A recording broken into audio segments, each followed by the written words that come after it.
Bom dia aos nossos ouvintes, que Jesus abençoe a nossa manhã de estudos. Vamos iniciar a nossa live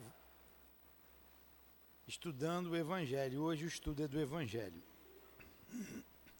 com a leitura do capítulo 7, Bem-aventurados os pobres de espíritos, o item 7.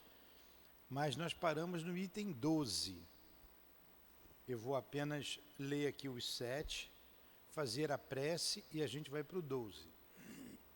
Obrigado. Então, Jesus disse estas palavras: Graças vos dou, meu Pai, Senhor do céu e da terra, porque escondestes essas coisas aos sábios e aos prudentes, e as revelastes aos simples e aos pequenos. Mestre Jesus, médico de nossas almas, estamos iniciando o nosso dia estudando o Teu Evangelho, estudando a doutrina espírita, interpretando o Teu Evangelho à luz da doutrina espírita. Ajuda-nos no entendimento do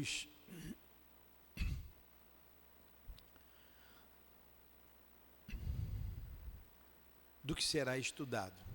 Inspira-nos, aproxima de nós os nossos guias e benfeitores, o altivo, o responsável pela nossa casa de amor, os demais irmãos que fazem parte da coluna de espíritos que dirigem o nosso SEAP. Em nome desses irmãos queridos, irmãs, em nome do amor que vibra nesta casa, em nome do nosso amor, Lourdinha, do Teu amor, Jesus, e do amor de Deus acima de tudo, iniciamos os estudos desta manhã. Que assim seja, graças a Deus.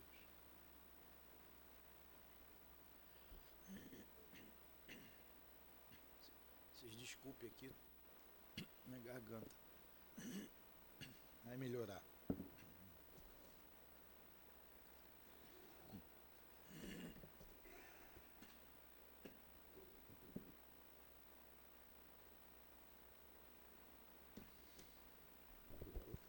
Vamos lá. Nós estamos no capítulo 7, Bem-aventurados os pobres de espírito, pobres de espírito. A língua rola às vezes. E o item 12.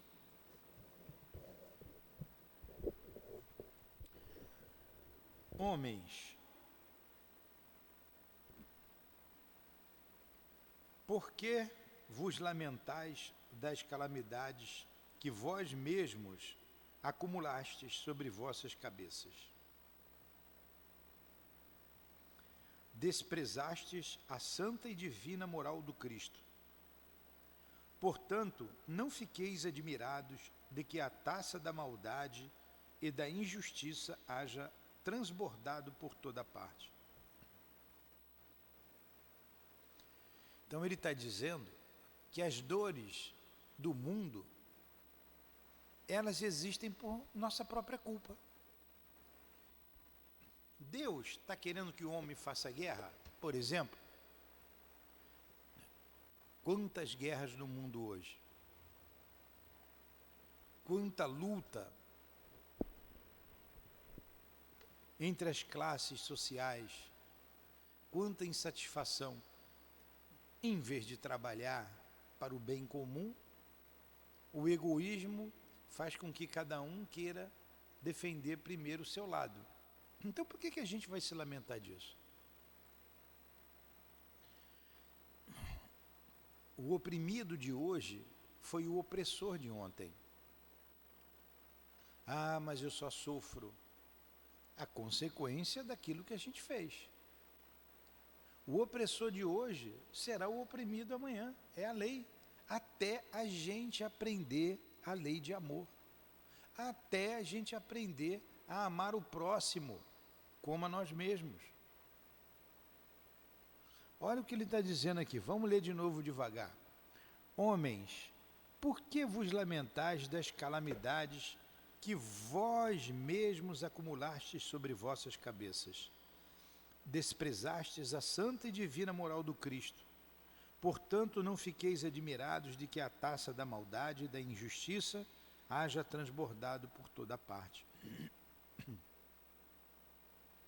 Nós desprezamos a lei, a divina, desprezamos a santa e divina moral do Cristo, que se resumiu no amor.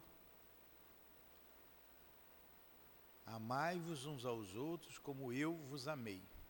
Como desprezamos esta máxima, essa santa e divina moral, como colocou aqui o Espírito, sofremos.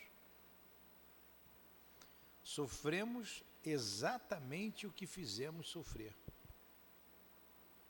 Viu, madrinha? Sofre hoje o que fez sofrer ontem. Você também, Josi. Não tem inocente aqui.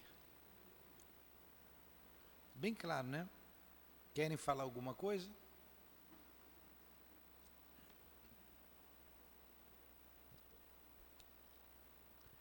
O mal-estar se generaliza. Parece que ele escreveu isso ontem, né? Ou então hoje de manhã. Ele acordou cedo e escreveu hoje. Pegou o médium. Esse aqui é o Espírito Ferdinando. Escreveu em 1862 essa mensagem. Em Bordeaux. O mal-estar se generaliza.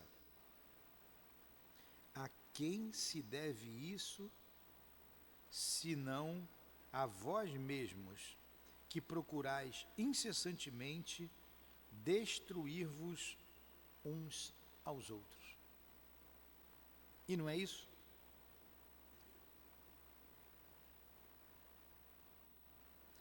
Não podeis ser felizes sem benevolência mútua. Mas como a benevolência pode existir juntamente com o orgulho? É o orgulho. O que é o orgulho? O que é o orgulho, Josi? O que você entende como orgulho? Pena que a gente ainda não tem o microfone. Priscila, esse microfone azul não vai até lá não, né? Nem esse daqui. Cabo não falta. Semana que vem a gente vai providenciar um microfone para todo mundo falar. Que orgulho, Josi? O orgulho é falta de amor, ela está dizendo. É o quê? Não pensar no próximo, é tudo isso aí, tudo isso é filho do orgulho.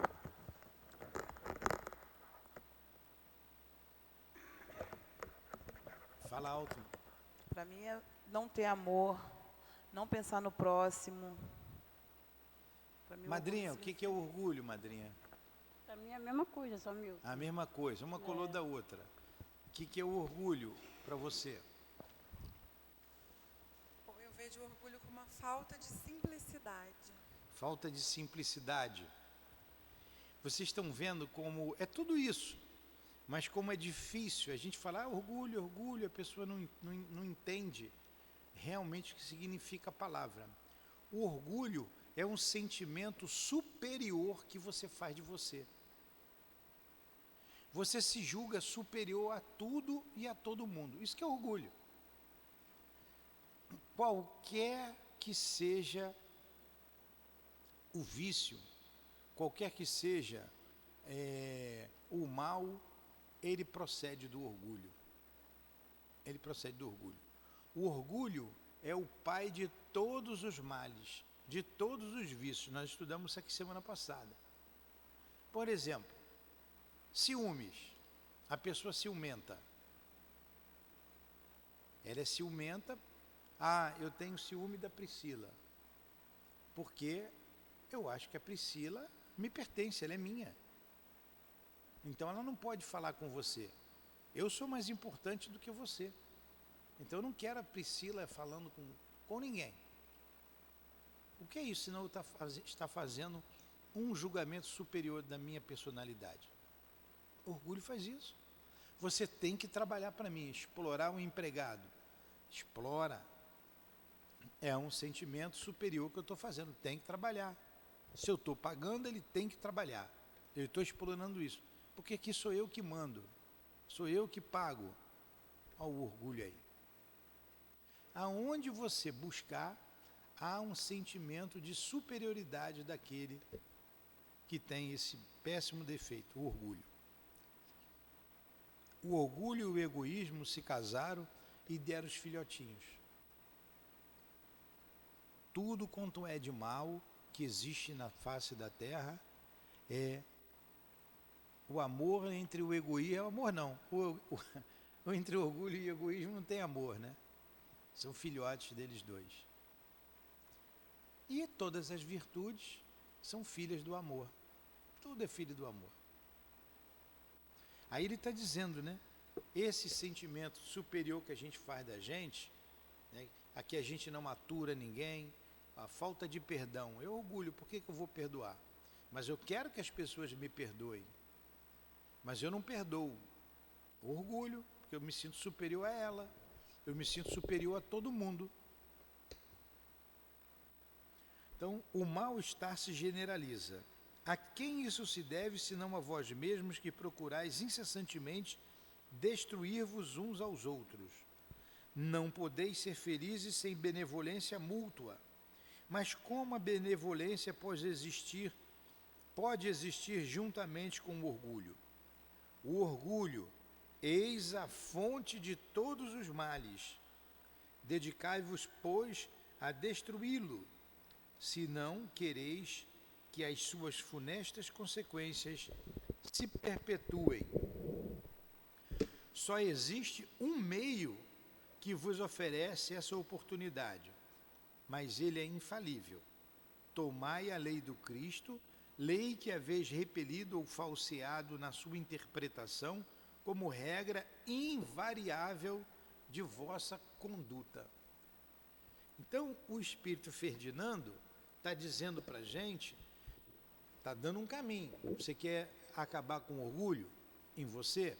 Quer acabar com os males, já que todos os males que existem na Terra é fonte do orgulho? O que é a guerra, senão o orgulho puro? Um líder de uma nação se levanta contra outra nação, para destruir uma outra nação, para matar, porque ele se acha superior. Ele quer tirar aquela pessoa, quer tirar aquela população, ele quer dominar aquela população. Isso é orgulho. Quanto orgulho tem na nossa sociedade, seja na comunidade, seja na classe mais elevada economicamente. É ou não é? Pois é. Então, se você então quer a paz, quer uma convivência fraterna, quer acabar com as guerras, quer acabar com a dor, com a miséria, está aqui, ó. A dica é infalível. Tomai a lei do Cristo, lei que haveis repelido ou falseado na sua interpretação, como regra invariável da sua conduta. Quando eu tiver em dúvida sobre alguma coisa, eu falo assim para mim: o que Jesus faria nessa situação? Como ele se comportaria? Se nós fizermos isso diariamente, a gente vai se melhorar. A gente vai se melhorar. E o estudo do Evangelho faz isso conosco. É fundamental que se estude o Evangelho. É fundamental. Porque tanto você lê, você compreende e você vai mudando a sua conduta, modificando o seu caráter. Porque isso aqui é uma regra de conduta. Jesus não disse: eu sou o caminho, a verdade e a vida. Ninguém chega ao Pai senão através de mim. Olha que tradução bonita e mais fácil de entender isso. Eu mostro o caminho, a verdade e a vida. Jesus mostra o caminho, mostra a verdade, mostra a vida. Qual é a verdade? O que é a verdade? O que é a verdade, hein?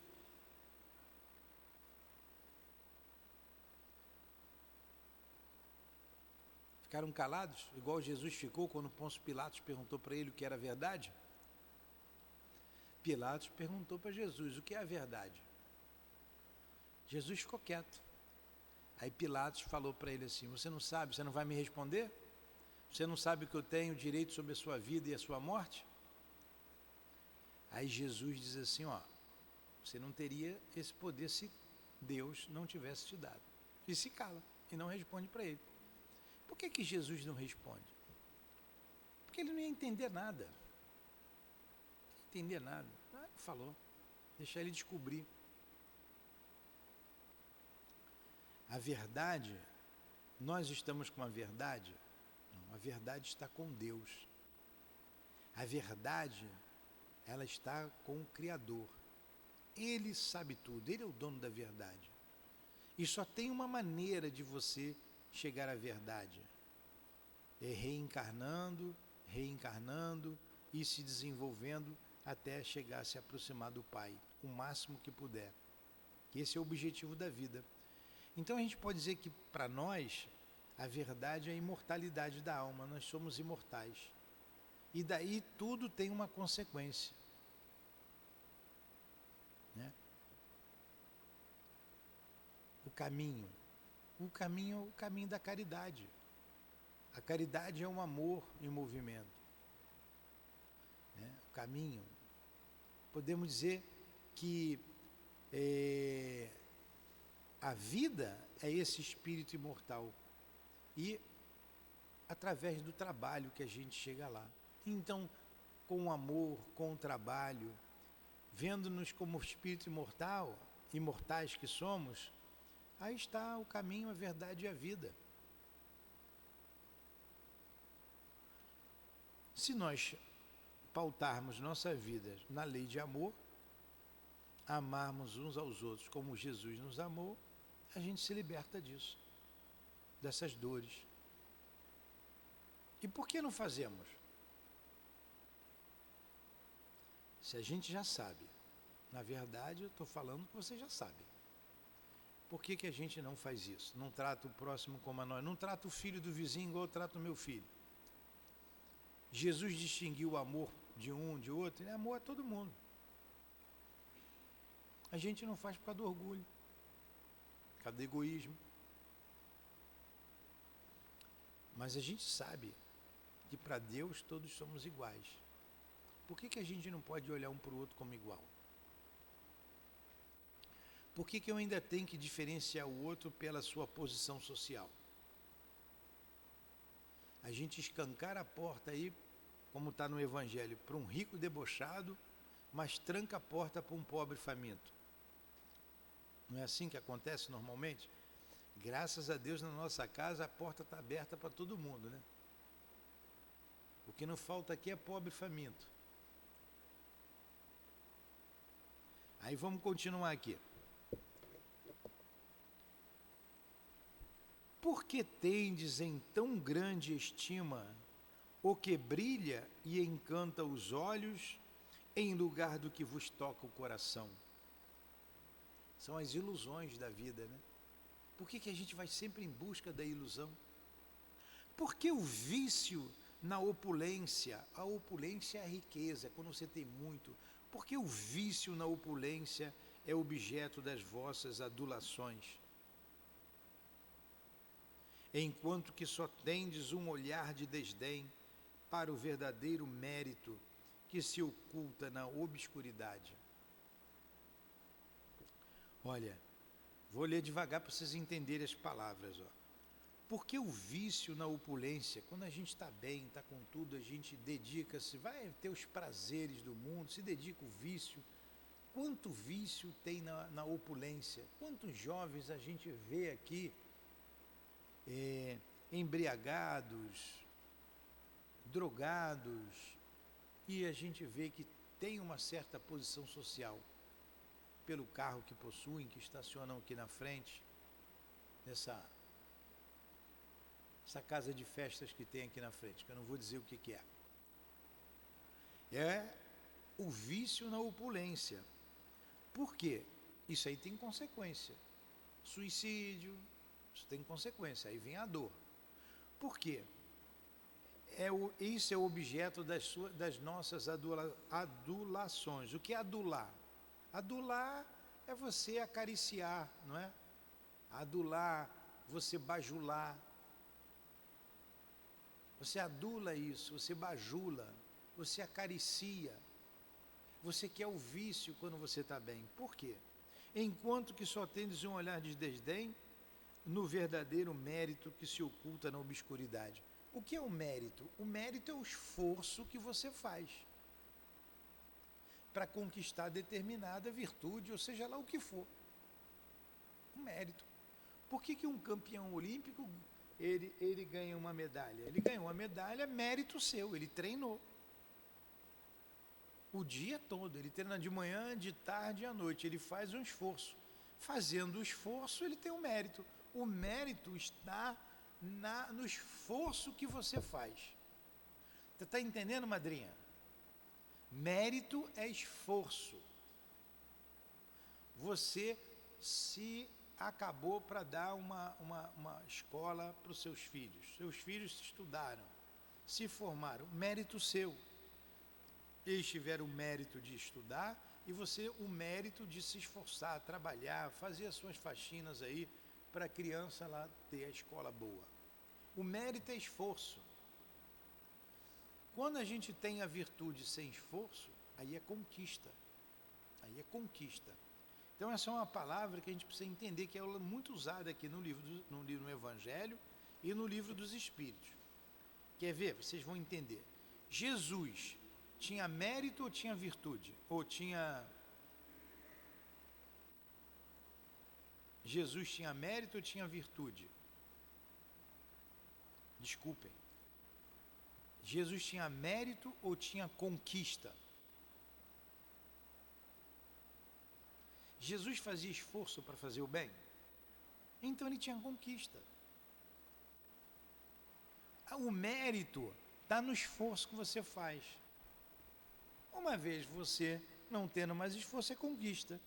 Olha, o doutor Bezerra de Menezes, consultando a pessoa, ela não tinha como pagar a consulta, ele já não tem mais dinheiro, que ele dava o dinheiro para todo mundo, ele então tira o anel de formatura do dedo, manda a pessoa vender, para que ela comprasse o remédio com dinheiro, com troco, fizesse umas compras para a casa dela. E era uma pessoa muito pobre. Ele fez esforço, ou aquilo foi natural dele? Natural, conquista. Conquista. Está entendendo, Josi? Você tem o vício do álcool. Você quer parar de beber. Aí você vai fazer um esforço. Aí você consegue parar de beber, não bebe mais. Mérito. Você fez o esforço, mérito. Eu não bebo, não precisei fazer esforço para parar de beber, porque eu não bebo, não fumo. Então eu já tenho essa conquista. Aí ele está dizendo, por que vocês não têm o mérito, não têm o esforço, como ele botou aqui, que se oculta na obscuridade? Porque ninguém sabe o esforço que você está fazendo para determinadas coisas. Por isso que é na obscuridade. É na obscuridade. Esse é o mérito. A gente não faz isso. A gente, na opulência, busca o vício, em vez do mérito, em vez do esforço na obscuridade. O que ninguém sabe. O que eu estou fazendo para me melhorar, para eu vencer meus vícios, vencer as minhas paixões. O que está dentro da minha alma, ninguém sabe. Só eu sei. Então por que eu não faço um esforço para te diminuir essa dor, cumprindo a lei de Deus, cumprindo os mandamentos trazidos por Moisés e que Jesus ratificou? Quando um rico devasso, perdido de corpo e alma, se apresenta em qualquer parte, todas as portas lhe são abertas, todos os olhares se voltam para ele, enquanto que dificilmente se dignam conceder uma saudação ao homem de bem que vive de seu trabalho. Quando a consideração que se concede às pessoas é medida pelo ouro que possuem, quando a consideração que se concede às pessoas é medida pelo ouro que possuem ou pelo nome que trazem, que interesse elas podem ter em se corrigirem de seus defeitos? É como está aí na tradução da FEB, as portas se abrem para um rico debochado e se esforça para um pobre trabalhador. Então, é por isso que a sociedade sofre, é por isso que nós sofremos, porque a gente vê, a gente busca, como colocou lá em cima, ó, como tendes em tão grande estima o que brilha e encanta os olhos em lugar do que vos toca o coração. Você vai em busca de quimeras. Às vezes esse rico debochado, ele foi rico através de falcatruas. E você o considera como um homem de bem. E o outro trabalhador, porque é pobre, porque é humilde, ele está dizendo aqui, a sociedade de modo geral faz isso. Por isso que sofre. Seria totalmente diferente se o vício dourado, assim como o vício andrajoso, fosse combatido pela opinião pública. O rico que se embebeda com uísque é o mesmo que se embebeda ali com a cachaça. Não tem diferença nenhuma diferença. O outro paga lá, não sei quanto é que custa, 400, 500, R$1.000 numa garrafa de uísque ou de vinho. Tem vinho até de 10 mil, 20 mil, não tem? E o outro se embebeda com uma barrigudinha ali que custa R$20. Custa 10, né? Seu 10, R$4. Caramba, como é que elas sabem, ó? Custa R$4 a cachaça que eles chamam aí de barrigudinha. Qual a diferença desse que se embebeda com a barrigudinha com o outro que se embebeda com uísque ou com vinho? A cirrose vai pegar o camarada, o fígado dele do mesmo jeito. Pode ser que o outro demore mais porque tem mais força e tal, tem acesso a médico, mas não tem diferença. Quando desencarnar, estará um ao lado do outro, no mesmo lugar. Fala.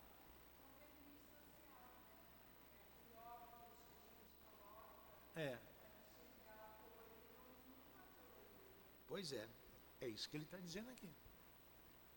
Então, quando a gente vai combater tudo isso, né? Tanto o vício dourado quanto o vício andrajoso, se fosse combatido pela opinião pública, mas o orgulho é indulgente com tudo que lisonjeia.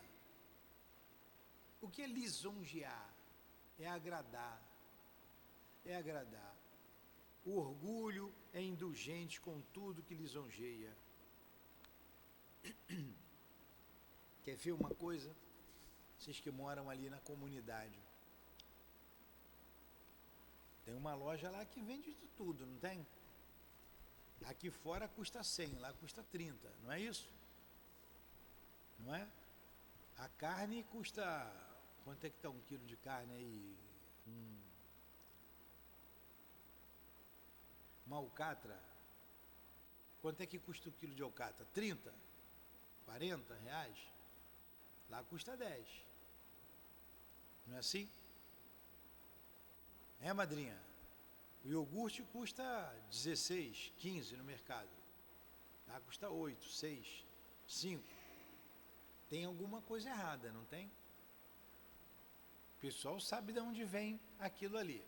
Uma determinada comunidade por aí, não sei nas outras. Você vai lá e compra a coisa por menos da metade do preço. Sabe a origem, todo mundo sabe. Você vai lá e fala assim, eu vou comprar porque eu vou me dar bem. Eu tenho, dá para eu comprar. Com esse valor aí eu posso comprar, eu vou me dar bem. Vou comprar um eletrodoméstico que custa 10 vezes mais barato. Vou me dar bem. Isso não é o orgulho? Porque ela não está pensando no outro, está pensando nela. Porque alguém foi roubado, alguém foi lesado. Porque aquilo não surgiu do nada. Se eu sei que a procedência ela é duvidosa, por que eu vou comprar?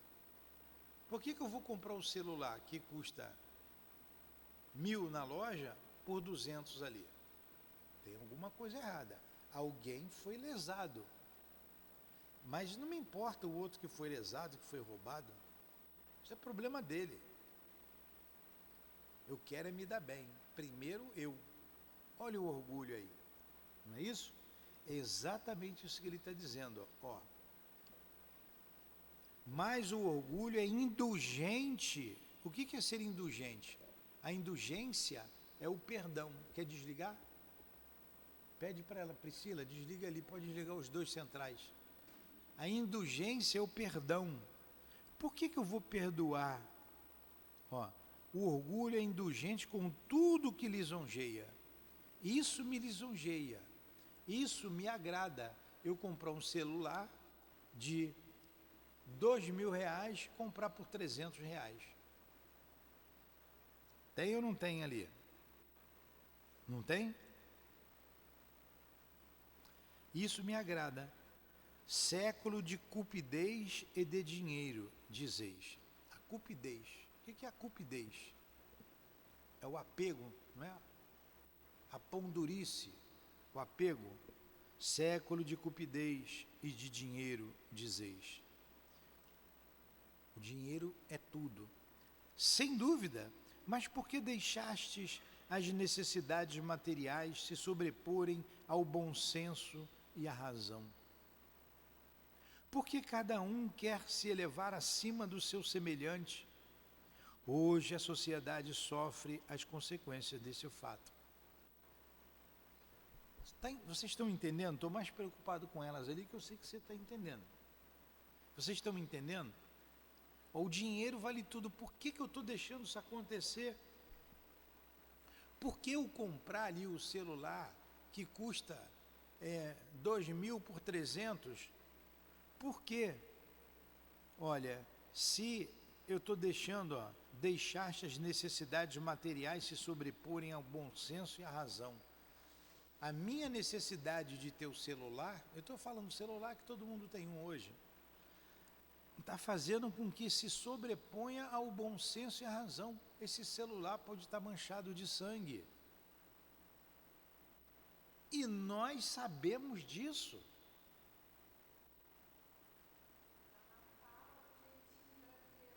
Ah, o jeitinho. Aqui a gente ajeita tudo, aqui a gente arruma tudo, a gente dá um jeito. Estou cansado de ver gente falar de dar um jeito. Isso aí dá um jeito. Isso aí dá um jeito. Só não tem.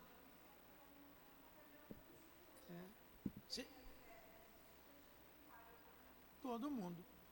Vou dar um jeito. Você já não veio gente dizendo assim, tem jeito para tudo, menos para a morte? É o jeitinho brasileiro. A corrupção. É o mal. Não era para ser assim. E ele continua. Não esqueçais que um tal... E o que a gente sofre hoje foi o que a gente fez sofrer ontem. Continua, mudou quase nada.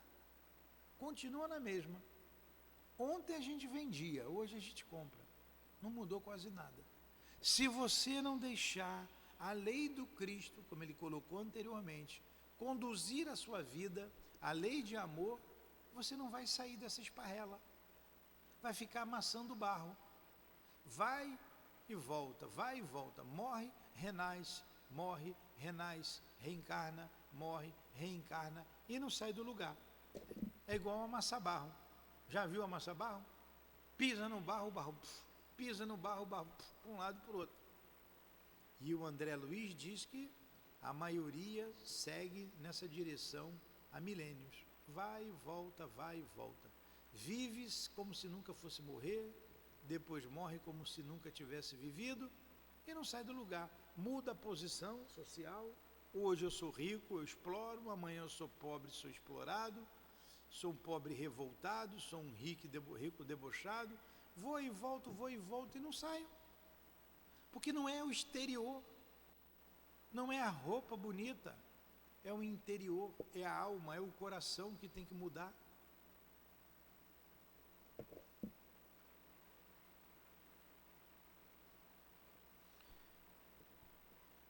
Não esqueçais que um tal... É aqui que eu estou, né? Não esqueçais que um tal estado de coisas sempre é um sinal de decadência moral. Quando o orgulho atinge os últimos limites, é o indício de uma queda próxima, porque Deus sempre pune os orgulhosos.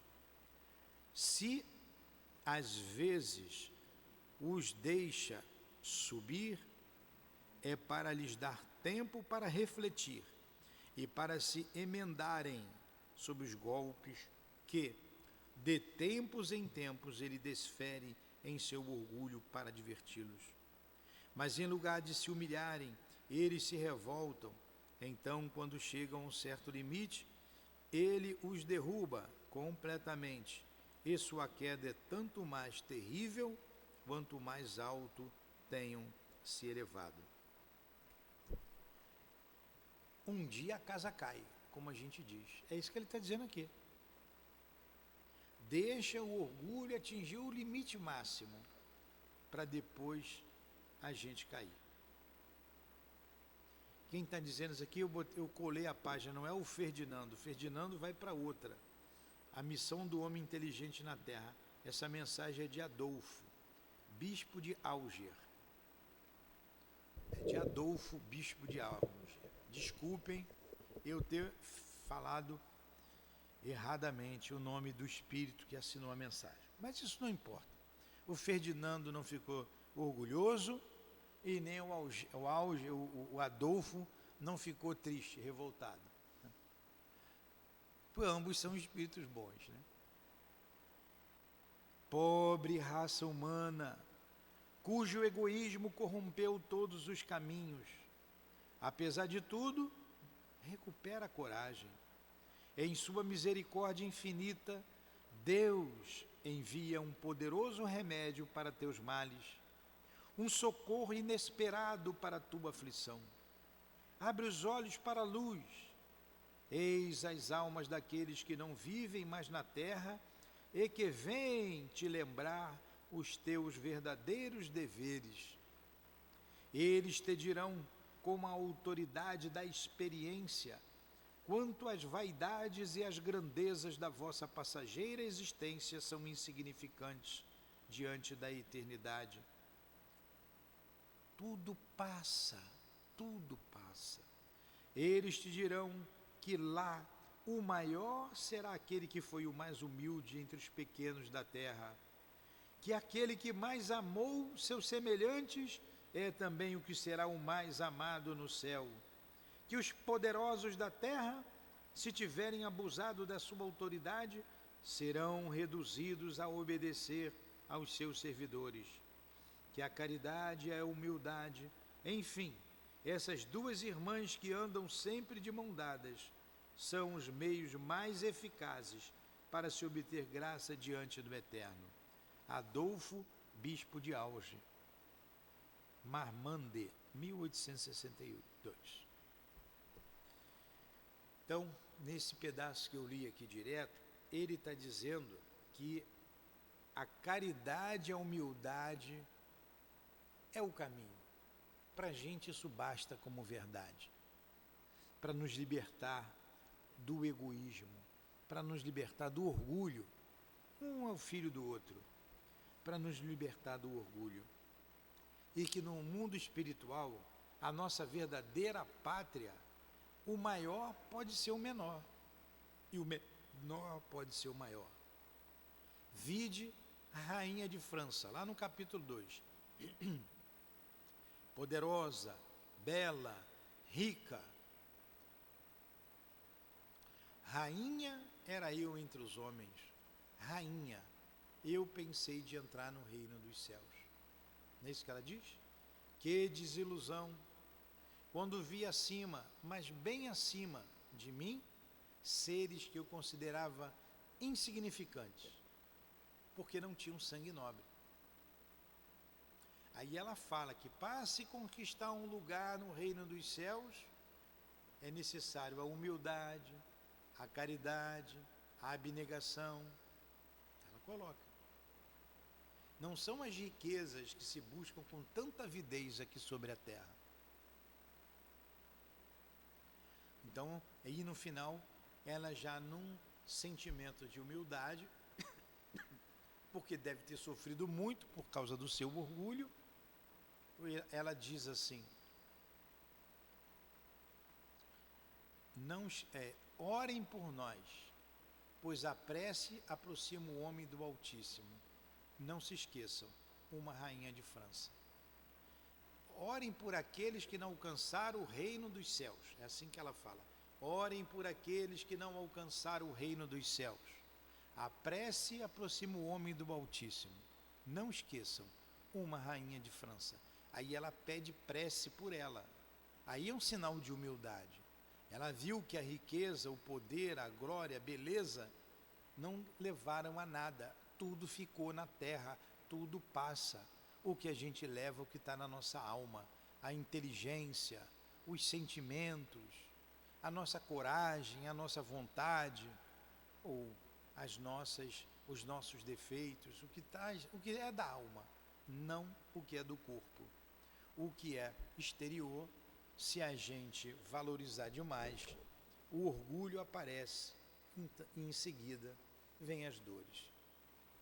Entenderam? Foi difícil? Vocês duas entenderam? Muito bem. Alguma pergunta? Vamos fazer a prece então? Terminamos, Jesus, o estudo desta manhã em torno do Teu Evangelho.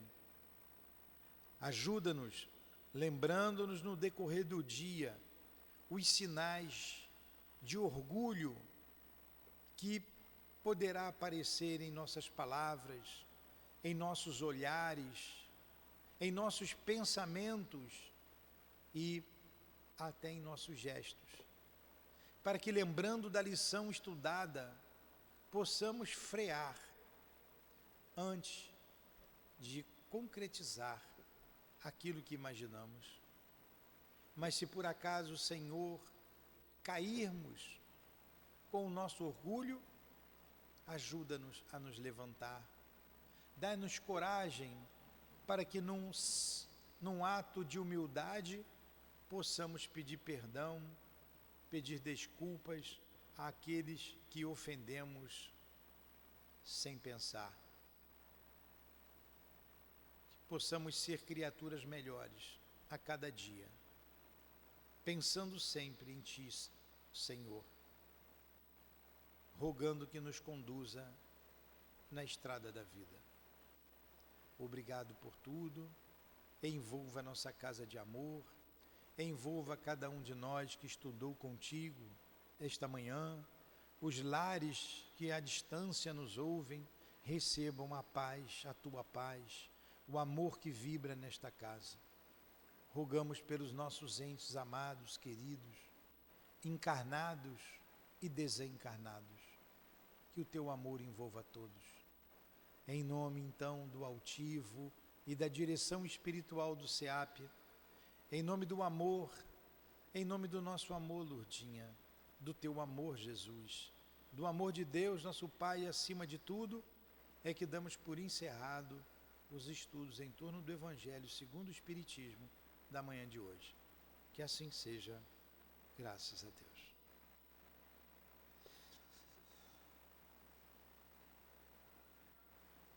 CEAP, Centro Espírita Altivo Panfiro,